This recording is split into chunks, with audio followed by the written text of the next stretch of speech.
destroy lives and property with a clear, coordinated agenda to forcibly enter lawfully protected areas and destroy government installations.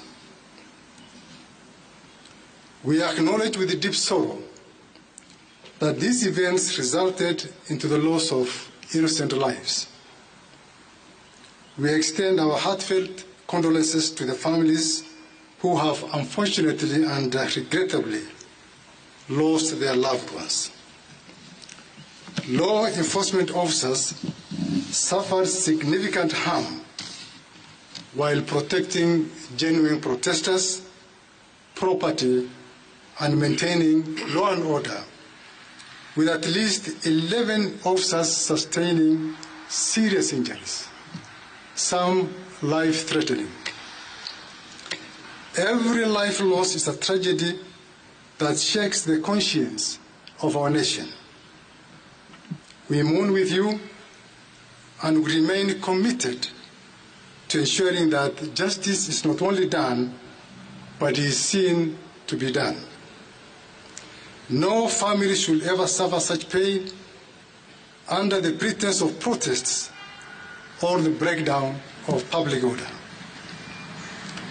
We confirm that what began as peaceful civic education in certain parts of the country quickly devolved into orchestrated violence.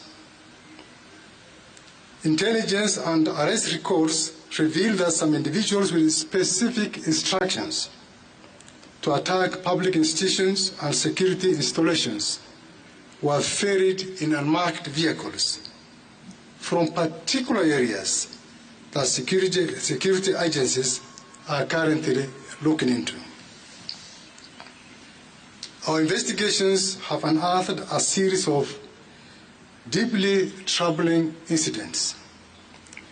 There was widespread destruction of critical government infrastructure, such as Kikuyu law courts, Kikuyu government offices, and multiple police stations, including Olkalau Police Station, Dagoretti, Gajui Police Post, and Kamukunji Police Station, amongst others. Several firearms and police equipment were stolen during these attacks, and disturbingly, some of these weapons have already been used in violent robberies last night within Naivasha Police Station area. The G3 rifle that was stolen from Kikuyu Police Station was used in the commission of violent robberies within Naivasha Police Station. A grenade launcher, 4 guns, and other police equipment, including uniforms and anti-riot gear stolen, have so far been recovered and the perpetrators apprehended. Businesses, both public and private, were not spared either. Notably, several wholesale and retail outlets within the Nairobi CBD, Kitengela, Dagoretti, Naivasha, and Nyeri, amongst others, were brazenly looted and vandalized. Automated teller machines were violently broken into and millions of shillings stolen in the midst of the chaos. In addition, we received credible reports of assault and sexual violence committed by criminals who had earlier infiltrated the demonstrations, further compounding the gravity of the situation.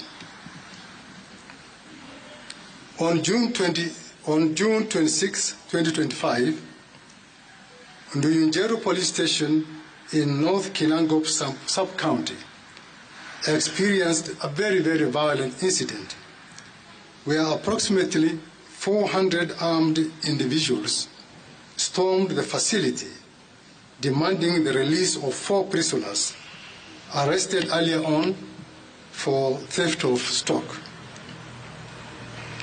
Despite the officers' resistance, the crowd overwhelmed them, resulting in the burning of the police station and the tragic suffocation and deaths of 3 suspects who were in custody, whereas one is currently hospitalized and is in a very, very critical situation.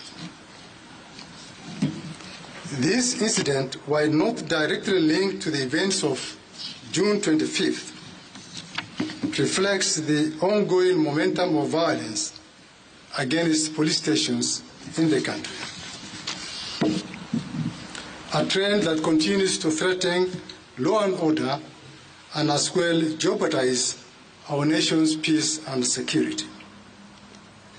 Fellow Kenyans, we must not allow our nation to spiral into anarchy and chaos. The police will not remain passive while lawlessness threatens our collective peace and our collective security. As of today, 485 individuals have been arrested in connection to what happened on June 25th. Of these, 448 have already been charged in court and 37 remain under active investigation, some pending further custodial hearings. The charges range from murder, terrorism, rape, gang rape, arson, obstruction of police officers while on duty, breaking and stealing, robbery and as well robberies with violence, stealing from locked motor vehicles, incitement to violence, handling stolen goods, malicious damage to property, and possession of illegal firearms. Further investigations, including statements obtained from those arrested suspects, reveal a deliberate and well-funded plot to incite chaos, civil unrest, and widespread anarchy under the guise of public protest. Evidence indicates that the individuals were strategically mobilized and transported particularly into Nairobi from various parts of the country, not to express their legitimate grievances, but to execute a well-coordinated agenda of disruption and violence. These actions were not by any means spontaneous. They were orchestrated. And we are actively pursuing the key planners, the mobilizers, the financiers, and the facilitators behind this kill, and they will be brought to justice very soon.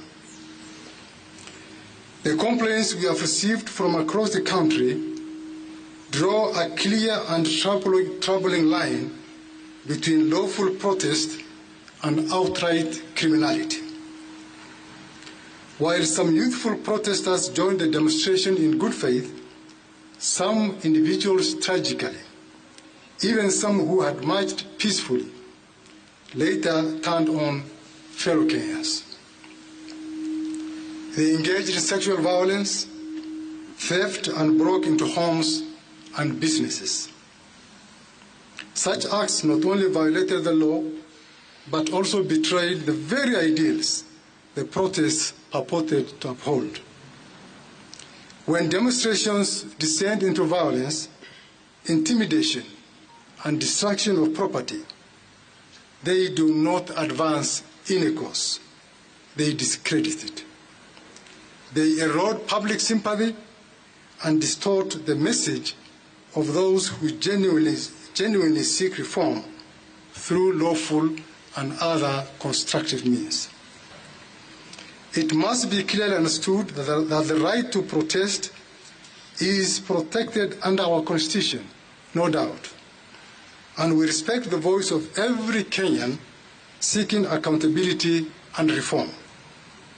However, when a bona fide protest is infiltrated by criminal elements, it becomes a threat to national security and a threat to public safety.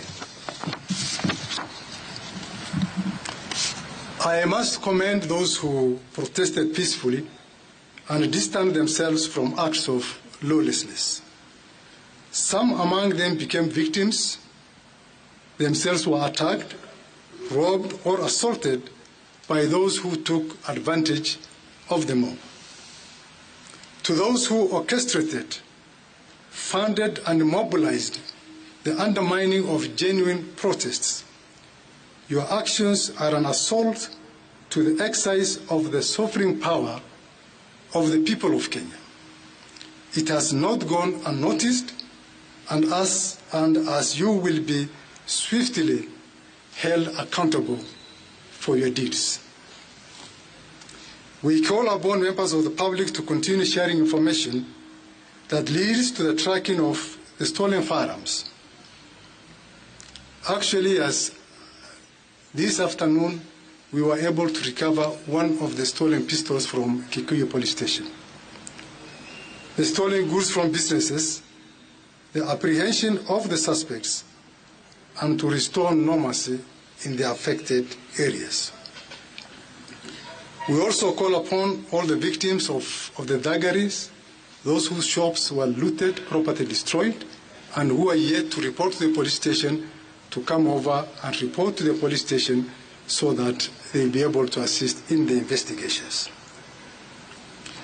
To the families who lost their loved ones, to the citizens who were injured, those who lost property, and to the peace-loving citizens of Kenya, we hear you, we stand with you, and we will decisively and lawfully act in your defense.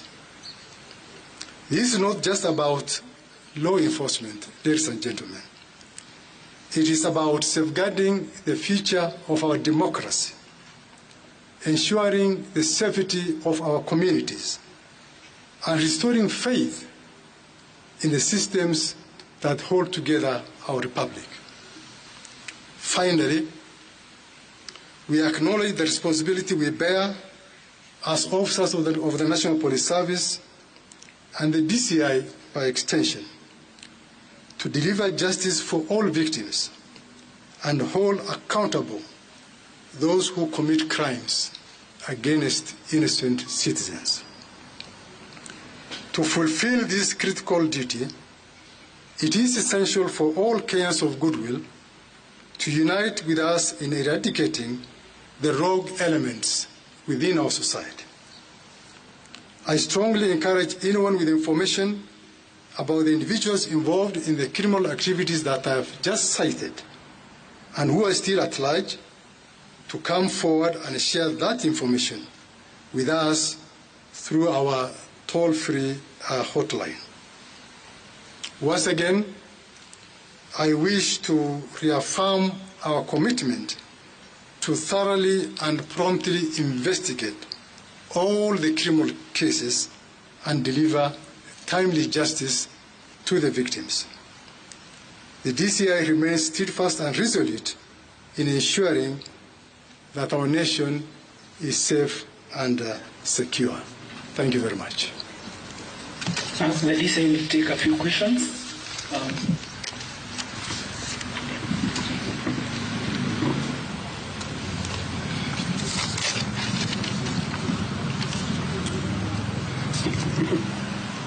My name is Ombati, and I wanted to know the state of investigation in regard to claims of goons who were in the